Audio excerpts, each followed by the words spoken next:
School teacher 3 बच्चों को एक एक नोटबुक और एक एक पेंसिल देकर अगले दिन कुछ लिख कर लाने के लिए कहती है। अगले दिन मॉर्निंग में तीनों बच्चे टीचर के टेबल पर अपनी अपनी नोटबुक और पेंसिल रख देते हैं। टीचर बिना नोटबुक देखे समझ जाती है कि तीनों में से किस बच्चे ने सबसे ज्यादा लिखा है। लेकिन क्या आप समझ पाए लॉजिकल आर्मी ABC में से किसने सबसे ज्यादा लिखा है? सोचिए सोचिए।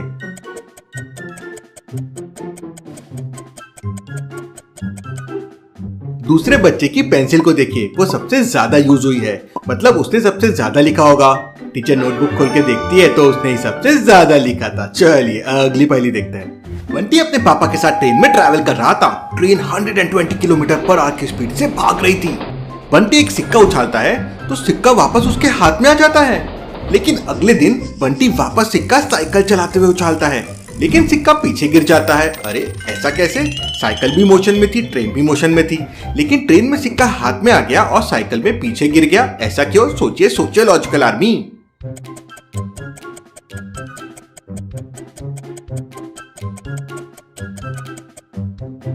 लॉजिकल आर्मी, ट्रेन, बंटी और ट्रेन के अंदर की हवा तीनों को सेम मोशन है आगे का। तो जब बंटी ने कॉइन फेंका तो उसमें भी वही मोशन था, इसलिए कॉइन उसके हाथ में आ गया। लेकिन जब उसने साइकिल चलाते हुए कॉइन फेंका तो वहां की हवा में वो मोशन नहीं था।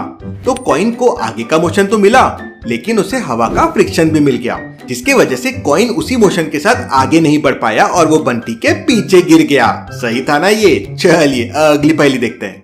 एक ज्वेलरी शॉप में एक डायमंड रिंग चोरी हो जाती है। सिक्योरिटी गार्ड एक आदमी को पकड़ लेता है। शॉप मैनेजर उस आदमी से पूछताछ करता है तो वो आदमी कहता है ये रिंग तो उसकी वाइफ ने उसको दिया है। पहले ये रिंग उसकी वाइफ पहना करती थी, अब वो पहनता है। और वो फोटो दिखाता है। फोटो में दिखता है कि उसकी वाइफ ने सेम रिंग हाथ में पहनी रखी है। सब लोगों को यकीन हो जाता है कि आदमी सच बोल रहा है, लेकिन मैनेजर समझ जाता है कि वो आदमी झूठ बोल रहा है। क्यों लॉजिकल आर्मी? जब सेम रिंग उसकी वाइफ ने पहनी हुई है तो मैनेजर को ऐसा क्यों लगा कि वो झूठ बोल रहा है? सोचिए सोचिए।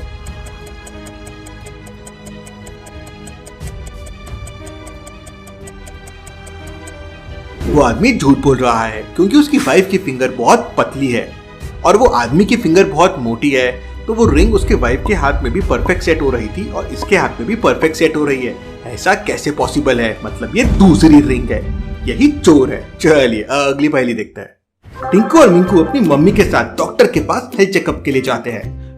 डॉक्टर दोनों की हाइट, वेट और फिर बॉडी टेम्परेचर चेक करता है और फिर अंदर वाले रूम में कुछ मेडिसिन लेने के लिए जाता है। जब वो बाहर आता है तो उसके टेबल पे रखे जूस का ग्लास खाली होता है।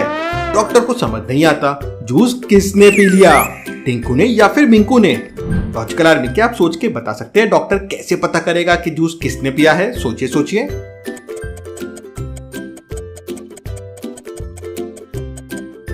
अभी अभी डॉक्टर ने टिंकू और मिंकू दोनों का वेट चेक किया था। डॉक्टर दोबारा से दोनों का वेट चेक करता है तो टिंकू का वेट 100 ग्राम ज्यादा होता है, मतलब टिंकू ने जूस पिया है। डॉक्टर भी बड़ा समझदार है, उसके लिए एक लाइक तो जरूर बनता है।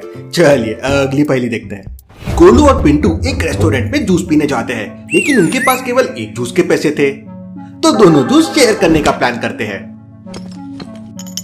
पहले गोलू आधा ग्लास जूस पीता है और फिर पिंटू को दे देता है, लेकिन जूस पीते ही पिंटू की डेथ हो जाती है।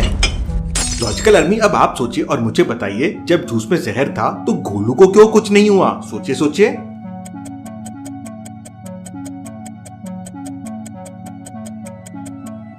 जहर जूस में नहीं बल्कि आइस क्यूब में था।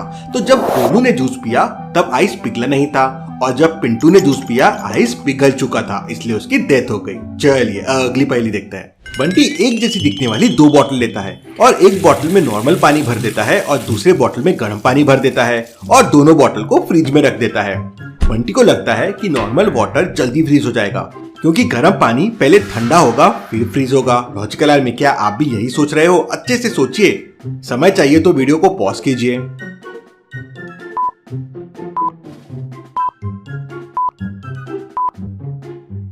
गर्म पानी पहले फ्रीज होगा क्योंकि गर्म पानी की डेंसिटी कम होती है, इसे पेम्बा इफेक्ट कहते हैं। चलिए अगली पहेली देखते हैं। बंटी ने ग्लास में पानी भरा और फिर उसके ऊपर एक गड्ढा रख दिया और फिर उसने ग्लास को पलटा लिया।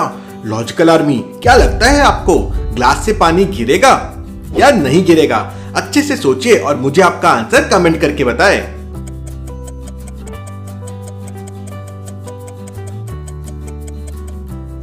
ग्लास से पानी बिल्कुल भी नहीं गिरेगा। इस खड्डे पे दो टाइप के प्रेशर है, एक प्रेशर अंदर पानी से आ रहा है और दूसरा एटमॉस्फेरिक प्रेशर है जो खड्डे को बाहर से आ रहा है। अब यहाँ पे एटमॉस्फेरिक प्रेशर अंदर के प्रेशर से ज्यादा है, इसलिए पानी नीचे नहीं गिरेगा। ये एक्सपेरिमेंट आप अपने घर पे भी करके देख सकते हैं, पेपर के साथ भी, और पानी नीचे नहीं गिरेगा। चलिए अगली पहेली देखते हैं। पुलिस स्टेशन में 4 कांस्टेबल्स थे। एक दिन इंस्पेक्टर गणपत एक टोकरी में 4 मैंगो लेकर आता है।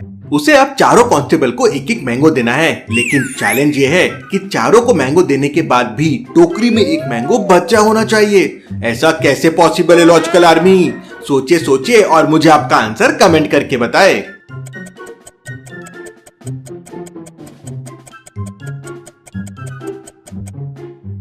अरे ये तो बड़ा सिंपल था लॉजिकल आर्मी। गणपत तीनों कांस्टेबल को एक एक मैंगो देगा और लास्ट वाले कांस्टेबल को टोकरी के 7 मैंगो देगा, तो उसने चारों को एक एक मैंगो भी दे दिया और टोकरी में एक मैंगो भी रह गया। चलिए अगली पहेली देखते हैं। बोस्टन सिटी में रॉबर्स बहुत बढ़ गए थे। बैंक एक्स का मैनेजर कल किडनैप हो गया था और उसके बाद बैंक एक्स में कल रॉबरी भी हो गई थी। पुलिस बैंक मैनेजर को ढूंढ नहीं पा रही थी, तो उन्होंने डिटेक्टिव मेहुल को कॉल किया। डिटेक्टिव मेहुल मैनेजर को ढूंढ ही रहा था कि तभी उसे एक अननोन नंबर से कॉल आता है और वो मैनेजर की लोकेशन मेहुल को बता देता है। मेहुल तुरंत स्पॉट पे पहुंच जाता है, तो वो देखता है कि बैंक मैनेजर एक रस्सी से बंधा हुआ है। मैनेजर कहता है, कल मुझे किडनैपर्स ने पकड़ लिया था और उन्होंने लॉकर का पासवर्ड लेके बैंक से पूरे पैसे चुरा लिए। उन्होंने मुझे कल यहाँ बांध दिया और वही कल भाग गए मुझे यहाँ मरने के लिए छोड़ के। मुझे बचा लो, मुझे बचा लो। क्या मैनेजर सच बोल रहा है लॉजिकल आर्मी? सोचिए सोचिए।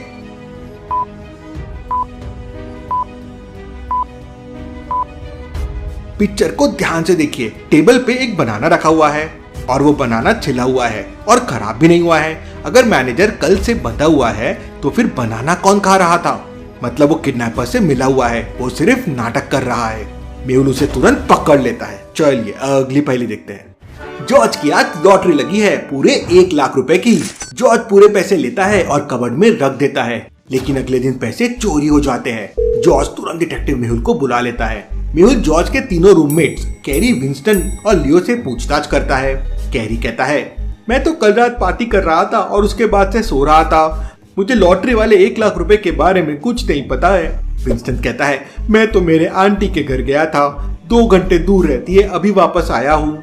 मुझे लॉटरी के पैसों के बारे में कुछ नहीं पता है। लियो कहता है, मैं चोरी कैसे कर सकता हूँ? जॉर्ज ने तो हमें लॉटरी के बारे में कुछ बताया ही नहीं, तो मैं चोरी कैसे करूंगा? तीनों की स्टेटमेंट सुनने के बाद मेहुल तुरंत समझ जाता है कि चोरी किसने की है, लेकिन क्या आप समझ पाए लॉजिकल आर्मी? सोचिए सोचिए।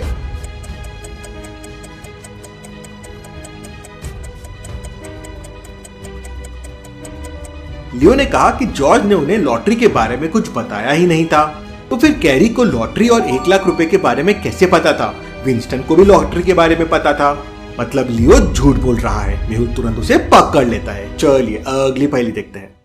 सना काम से बहुत थक चुकी थी, तो उसने काम से ब्रेक लिया और पेरिस निकल गई। जब वो वापस आई तो उसने देखा कि उसका घर पूरा उतल पुतल होके रखा हुआ है, वहाँ पे चोरी हो गई है। सना तुरंत इंस्पेक्टर गैग को वहाँ बुला लेती है। इंस्पेक्टर गैग सीन को अच्छे से इन्वेस्टिगेट करता है। बहुत सारी चीजें मिसिंग थी, कैश भी गायब था और टेबल पे एक खाने की प्लेट भी रखी हुई थी। लगता है चोर कुछ खा के भी गया है। सना इंस्पेक्टर गैग को बताती है कि उसे 3 लोगों पे शक है। इंस्पेक्टर गैग तुरंत उन 3 लोगों को पुलिस स्टेशन बुलाता है और उन्हें पेन और पेपर देकर कुछ लिखने के लिए कहता है। जैसे ही वो लिखना शुरू करते हैं, इंस्पेक्टर गैग समझ जाता है कि चोर कौन हो सकता है। लॉजिकल आर्मी, क्या आप इन तीनों को ऑब्जर्व करके और क्राइम सीन को ध्यान से देख के बता सकते हैं चोर कौन होगा? सोचिए सोचिए।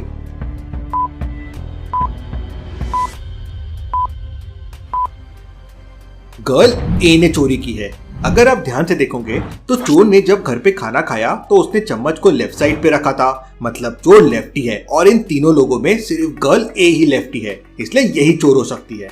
चलिए अगली पहेली देखते हैं। मेहुल हाईवे से जा रहा था, तभी वो देखता है कि साइड में एक आदमी पड़ा हुआ है। वो उसको चेक करने जाता है तो देखता है कि वो मर चुका है। कोई कैसे इतना दूर हाईवे पे मर सकता है, वो भी शहर से इतना दूर? मेहुल तुरंत पास वाले टोल बूथ पे जाता है और वहाँ से जाने वाली सारी गाड़ियों को ध्यान से ऑब्जर्व करता है। 3 व्हीकल्स उस दिन वहाँ से क्रॉस हुई थी। मेहुल उन तीनों ओनर्स को कांटेक्ट करता है और उनकी कारों को अच्छे से चेक करता है। यह है कार 1, यह है कार 2, यह है कार 3। तीनों कारों को देखने के बाद मेहुल समझ जाता है कि किसने खून किया है, लेकिन क्या आप समझ पाए? सोचिए सोचिए लॉजिकल आर्मी।